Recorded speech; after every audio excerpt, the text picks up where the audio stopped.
Olá, meu nome é João Batista, hoje é 3 de maio de 2021. Mais um assunto das Escrituras. O título é: o uso do véu não é um aspecto cultural, e sim uma ordenança. A doutrina relacionada ao uso do véu pelas mulheres cristãs nas reuniões de adoração e nos cultos de louvores a Deus possui base bíblica no Novo Testamento. Na primeira carta de Paulo à igreja em Corinto, no capítulo 11, versos 1 a 16, assim se segue: mas toda mulher que ora ou profetiza com a cabeça descoberta desonra a sua própria cabeça, porque é como se estivesse rapada. Portanto, se a mulher não se cobre com o véu, tosquia-se. Mas também, se para a mulher é coisa indecente tosquear-se ou rapar-se, que ponha o véu. Versos 5 e 6.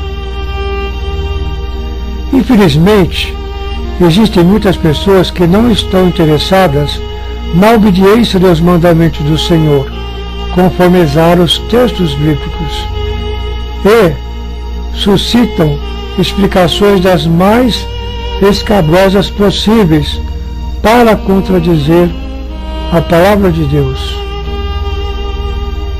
E com relação ao mandamento do uso do véu pelas mulheres cristãs, a mais frequente é dizer que a cidade de Corinto era uma região portuária e habitavam ali muitas prostitutas que, ao se converterem, usavam o véu por obediência a Paulo. Isso porque, conforme a tradição, as prostitutas traziam consigo um sinal notório e tinham a cabeça rapada, e sim,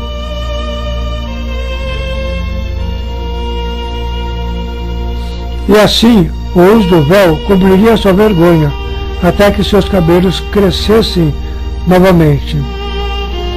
Será isso a verdade? Inicialmente, sugere-se que não. Então vejamos. Não se encontra na Bíblia a citação dessa fábula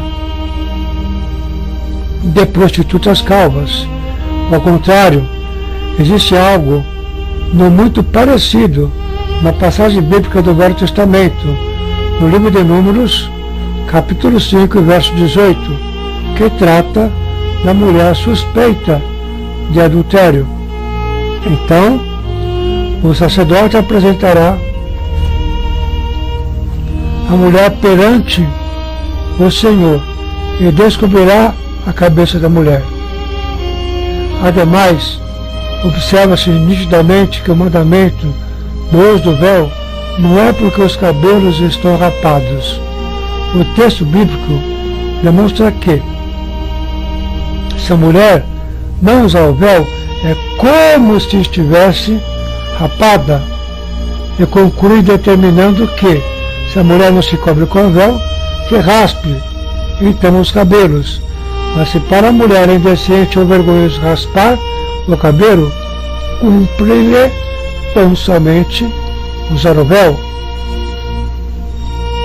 Nessa conduta, mas afirmando o motivo do uso do véu, o apóstolo Paulo, por meio do verso 10 do mesmo texto bíblico, externa: portanto, a mulher deve ter sobre a cabeça sinal de poderio por causa dos anjos.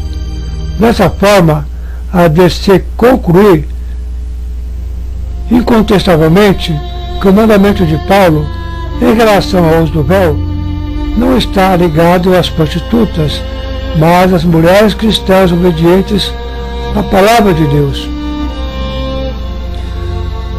De outra forma, mas na mesma intenção de colocar em dúvida a doutrina do uso do véu, existem ensinamentos dando conta que o texto bíblico em referência tão somente afirma que o cabelo é dado em lugar do véu, e por isso inexiste qualquer sentença de Paulo no sentido de usar o véu propriamente dito. Da maneira que os argumentos de Paulo estão dispostos no texto bíblico, no mínimo acreditamos que o apóstolo Paulo não teria redigido uma carta para a igreja tratando do véu e depois concluir que nada disso tem valor, ou nada disso é preciso.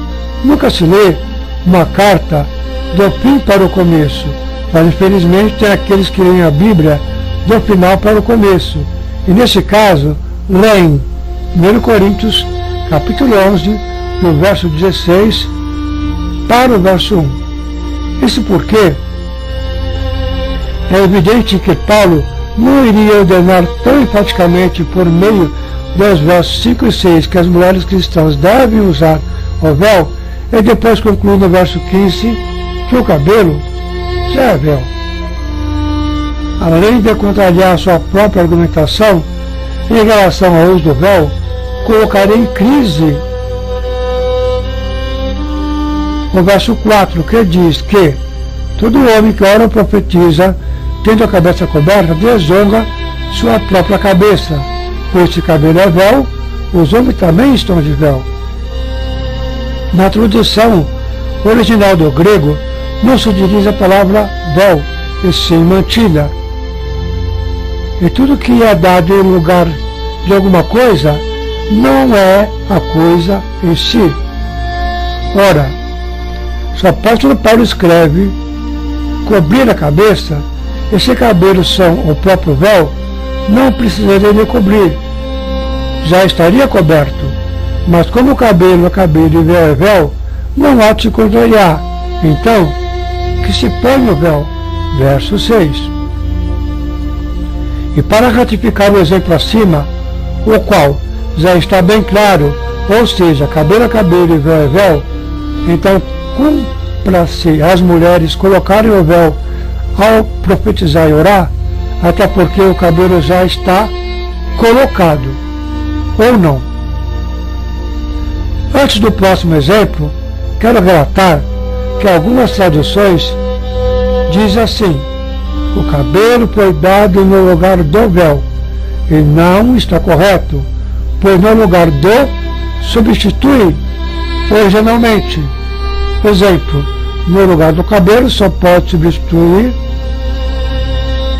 com o cabelo, ou seja, o véu não substitui o cabelo originalmente. Por isso é dito que o cabelo foi dado no lugar do véu, mas não substitui originalmente, e vice-versa. Vamos ao exemplo. Na hora de servir o jantar, quebraram-se todos os pratos, onde é conveniente servir as refeições, almoço e jantar. Nesse momento, chegou visitas e serviu-se o jantar em panelas, pois quebraram-se os pratos. Dessa forma, podemos entender que as panelas foram dadas em lugar de pratos, mas não são pratos. Prato é prato e panela é panela, e não se substitui originalmente um ao outro. Por isso se diz em lugar de, portanto não é a mesma coisa em si, e não pode substituir originalmente, e assim cumpra-se usar o véu e pronto. Não existe contrariedade bíblica, e Paulo, sendo inspirado pelo Espírito Santo, foi enfático em seus ensinamentos. Por tais motivos, deve ser preservada pela verdadeira igreja do Senhor a doutrina do uso do véu pela mulher cristã. Sendo a igreja em Coríntio o tipo de igreja deveras carnal, houve ali muitos desvios dos princípios ensinados pelo apóstolo Paulo, e é nítido que os dons de línguas e profecia eram os mais abusados, existindo até mulheres que oravam e profetizavam sem o uso do véu, e passaram a ter uma participação no culto, a qual não lhes foi ensinada. E com isso, o estado emocional tomava o lugar da espiritualidade. Foi em função desses motivos de desvios que Paulo teve necessidade de escrever-lhes uma carta tratando da autoridade, da ordem no culto, da ceia do Senhor, do Espírito mundano e da unidade do corpo de Cristo. Isso para que os coríntios voltassem a lembrar daquilo que verbalmente já se havia ensinado, inclusive o uso do véu pelas mulheres. O texto bíblico em nossas mãos requer de forma expressa o uso do véu. Qualquer outra interpretação contrária é forçada, mal informada, resultante de uma erudição superficial e até desonesta. A orientação do apóstolo Paulo é usar um véu com o propósito de cobrir os cabelos, fazendo-os desaparecer de vista. Logo, um lenço de cabeça, uma cobertura de filó, tipo de tecido que não veda, não é um véu. Quando alguém deixa de crer somente em partes, mas recebe no lugar, num contexto geral, todas as Sagradas Escrituras, está absolutamente convidado a aceitar que as mulheres estão ordenadas não somente o uso do véu quando orar ou profetizar, mas também o uso de cabelos longos. O véu deve cobrir realmente os cabelos. Por outras razões, o véu era uma parte importante dos costumes antigos, sendo usado também socialmente. Todavia, a igreja não foi dada como costume social, pois este se acabou. Ao contrário, a palavra de Deus continua, e por ela não se recomenda o uso do véu no sentido social, e sim para orar e profetizar por toda mulher cristã. A mulher não é espiritualmente inferior ao homem, mas está subordinada a ele nessa esfera terrena, especificamente ao seu próprio marido. Nos versos 5, 6, 9, 10, 12, 13 e 15, temos um ensino muito claro que a mulher deve usar o véu quando ora ou profetiza. Portanto, é uma interpretação suicida espiritualmente fazer os versos 15 e 16 contradizer o ensino geral desta passagem, supondo que os cabelos das mulheres ser longos, conforme o texto requer, lhes foram dados em lugar de véu, ou como substituição ao véu, tornando desnecessário o uso do mesmo. Igualmente, incoerente e contrário à ética do texto bíblico seria aquela interpretação que supõe, por meio do verso 16, que Paulo teria afirmado estar disposto a se esquivar do assunto, permitindo que as mulheres fizessem como bem entendessem, caso algum homem desejasse levantar objeção acerca da questão. Não é isso que Paulo, através do verso 16, ensina. Se acreditamos que a totalidade das Escrituras, a despeito das modificações sociais, devem ser seguidas à risca, então o uso do véu é algo obrigatório para a mulher orar e profetizar. Se a mulher cristã fosse usar o véu por costume, observando o contexto histórico, tal uso seria de maneira sem interrupção, e não somente para orar e profetizar. As mulheres decorosas participantes da igreja nos dias dos apóstolos usavam duas modalidades de véu. O primeiro, que era natural, consistia em seus cabelos longos e era a sua beleza e a sua glória criada por Deus.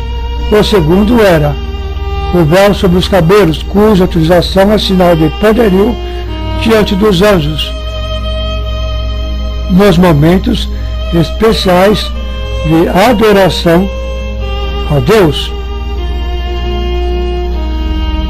O primeiro véu distingue-se do segundo mediante o uso da palavra mantilha no grego peribolaion, que conforme o verso 15 fora dada à mulher em função da sua própria natureza. O segundo véu era de pano e cobria a cabeça, que por consequência os cabelos era usado pela mulher cristã quando fosse orar ou profetizar.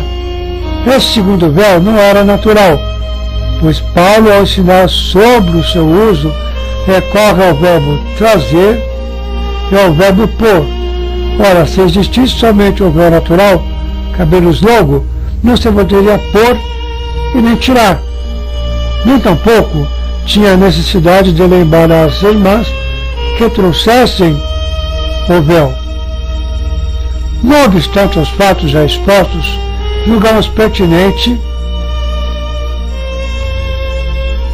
em continuidade do assunto, analisar e detalhar alguns aspectos relacionados ao texto bíblico em tela. 1 Coríntios 11, 16, verso 8, porque o homem não provém da mulher, mas a mulher do homem. Paulo aqui faz referência ao texto de Gênesis 2, 22, extraindo da criação a inferência da prioridade do homem, e por essa razão também é que há instruções não testamentárias no sentido da mulher aprender em silêncio com toda a sujeição. 1 Timóteo 2, 11, 13. É lembrado que foi a mulher e não o homem que foi enganado pelo diabo. 1 Timóteo 2, 14. A narrativa de Gênesis deixa claro que a mulher foi criada para o benefício do homem, não ao contrário. Esses fatos bíblicos evidenciam a ordem de hierarquia de poderes e autoridades, bem como propriedades da rejeição da mulher ao homem, e por conseguinte, quão apropriado é que a mulher use o véu ao orar e profetizar, em sinal de sujeição absoluta e autoridade relativa ao próprio Deus presente nessas ocasiões. Verso 10. Portanto, a mulher deve trazer sobre a cabeça um sinal de poderio por causa dos anjos. Diante do que foi exposto, Paulo agora estabelece ainda mais firmemente a sua afirmativa que a mulher cristã deve usar o véu naturalmente quando ora ou profetiza, segundo se lê no verso 4.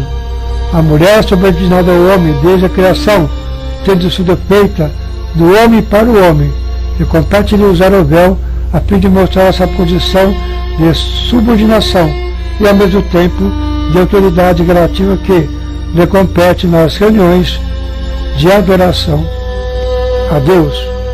Não usar o véu era o sinal de desrespeito ao homem na tentativa de ser igual a ele quanto às vestes e costumes. Na sociedade antiga, os costumes da sociedade podem mudar, mas a palavra de Deus mudou? Claro que não. O vocábulo grego exousa obviamente se refere ao véu, mas alguns eruditos sentem dificuldades de compreender como o véu poderia ser chamado poder quando o verso inteiro da passagem se refere ao véu como símbolo de ideia oposta, isto é, da sujeição, mas se torna símbolo da autoridade que o marido exerce sobre a mulher, como também é símbolo da sua própria sujeição a ele. E esse duplo simbolismo não é tão difícil de ser compreendido. Verso 13. Julgai entre vós mesmos. É conveniente que a mulher ore a Deus descoberto? A partir dessa interrogação, o apóstolo Paulo abre oportunidade para o julgamento pessoal, considerando todo o seu ensino. Aquecer. Considerar que esse juízo particular sempre leva em conta a natureza, os costumes sociais e religiosos. Paulo apela para a lei nas mentes humanas, porque sabia que o homem natural muitas vezes consegue formar juízo correto, baseado na sua intuição. O apóstolo Paulo esperava que o povo em Corinto se deixasse ensinar pelo seu próprio testemunho íntimo e pela natureza, a propósito de reconhecerem o único costume aceitável para a igreja cristã, a saber, o uso do véu pelas mulheres nos momentos de oração e profecia, adorando assim a Deus. O apóstolo dos gentios não era um insensato e indouto, a ponto de contradizer quando escreveu que o cabelo fora dado em lugar de véu, o que no original se diz mantilha. Verso 16. Mas se alguém quiser ser contencioso, nós não temos tal costume, nem as igrejas de Deus. Dessa maneira, Paulo cortou pela raiz qualquer tentativa de disputa sobre a questão, apelando para o uso universal entre todos os cristãos, a fim de tornar esse apelo mais solene, da ênfase ao afirmar que as igrejas de Deus por todo o mundo adotam o uso do véu.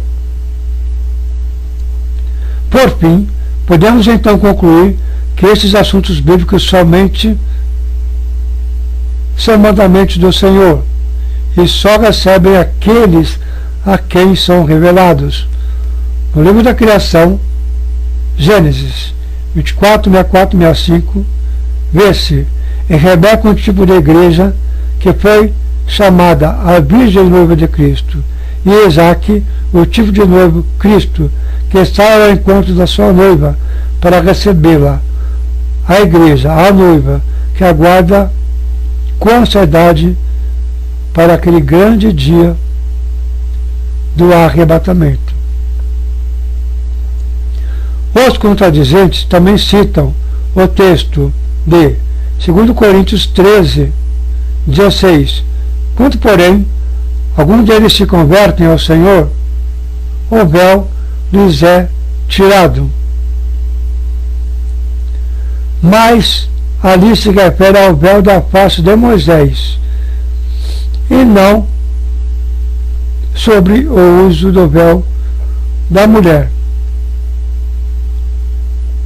Leia verso 13. Para cumprimento do que foi dito, Jesus está congregando todas as coisas em si mesmo novamente. E o que é congregar todas as coisas em si mesmo novamente? Ora, isso quer dizer unificar a igreja de Cristo na terra na sã doutrina, a qual foi tirada, como foi dito nesse vídeo. Porém, ele mesmo, a saber, Cristo, congrega todos em si mesmo novamente, isto é, em uma só doutrina, uma só fé e um só Senhor. Pois isto é as vestes de justiça dos santos, o entendimento e a obediência da palavra. Pois vestidos pelas vestes de justiça, a qual, em resumo, é a obediência da sã doutrina, estaremos habilitados para viver da fé, como está escrito, e naqueles dias os justos viverão da fé. ou seja, só da fé.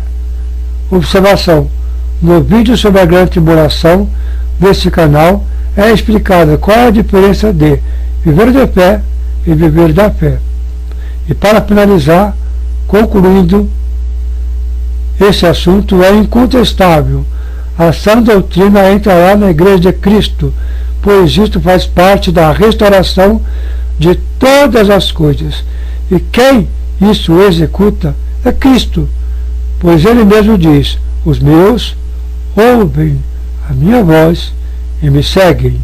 Quem tem ouvido, ouça o que o Espírito diz às igrejas. O canal A Verdade de Deus permanece para sempre. Agradece a atenção de todos.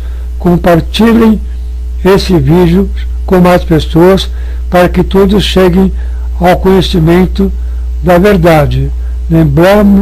Lembramos que todos devem se apartar dos falsos ensinos, das falsas doutrinas e do evangelho da prosperidade.